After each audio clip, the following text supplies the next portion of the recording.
Very very good morning friends. मैं हूं engineer Dinesh. दोस्तों, एक शब्द है अंग्रेजी का डाइवर्सिटी, जिसको अगर हिंदी में ट्रांसलेट करें तो विविधता। और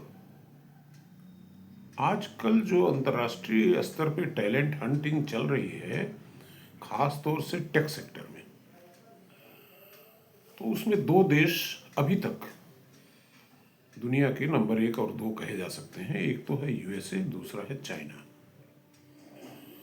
देखिए दोस्तों, पिछली शताब्दी में अमेरिका ने बहुत सारे मैनेजमेंट गुरुज पैदा किए। Tom Peters, Peter Drucker, to name a few. तो सभी गुरुज ने ये बात की कि अमेरिका को लीड करने के लिए बहुत जरूरी है कि ये विविधता होनी चाहिए।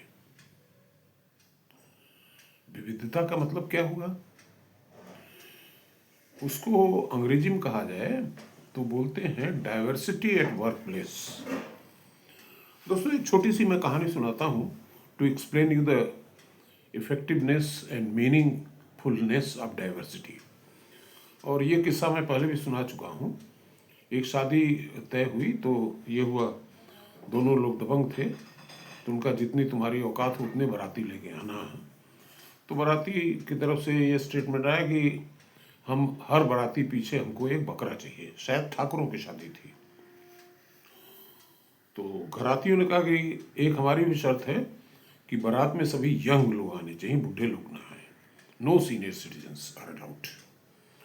बहरहाल जब बारात चलने को हुई तो उन्होंने कहा कि वे बिना सीनियर सिटीजन के तो मामला सब गड़बड़ हो जाएगा। तो एक ओल्ड मैन को जो है उन्होंने, सीनियर व्यक्ति को, वो छुपा करके ले गए गाड़ी में। तो अब सवाल इस बात का है कि बकरे आ गए पकने के लिए। अब 500 बाराती, 500 बकरे, तो अब कैसे किया जाए?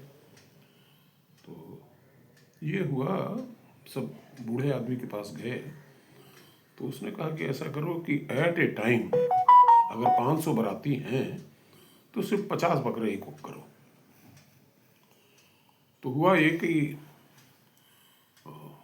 किसी के हाथ में पीस आता, किसी के हाथ में ना आता, खत्म हो जाता। तो सारे बकरे खत्म हो गए।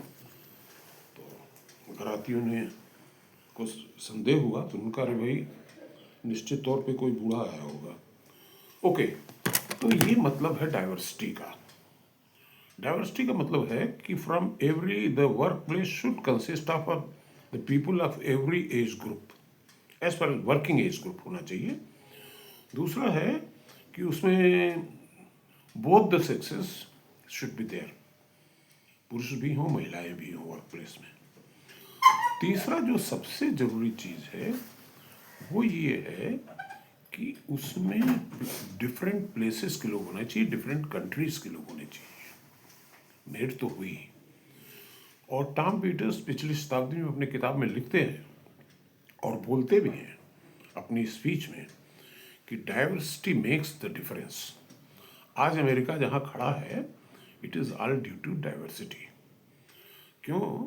क्योंकि भारतीय मूल के जो टेक वर्कर्स हैं वो सब वहां जाके सेटल हो रहे हैं। आप किसी भी ऑर्गेनाइजेशन में देख लीजिए, it is run by Indian tech workers, Indian tech engineers. तो अब मेरा ये सोच है कि भारत जैसे देश में, जहाँ पे की जनसंख्या बहुत ज़्यादा है, खास तौर से युवाओं की, तो हम डाइवर्सिटी कैसे क्रिएट करें? भाई हम बाहरी विदेशों से इंजीनियर्स बुला नहीं सकते, हमारे यहाँ इंजीनियर्स बहुतायत में हैं। तो हमारे लिए डाइवर्सिटी क्रिएट करना इज़ वेरी सिंपल। क्योंकि कहा जाता है कि भारत विविधताओं का देश है। यहाँ पे तो कहते हैं विविधता में एकता। It comprises of so many states, so many languages, so many cultures.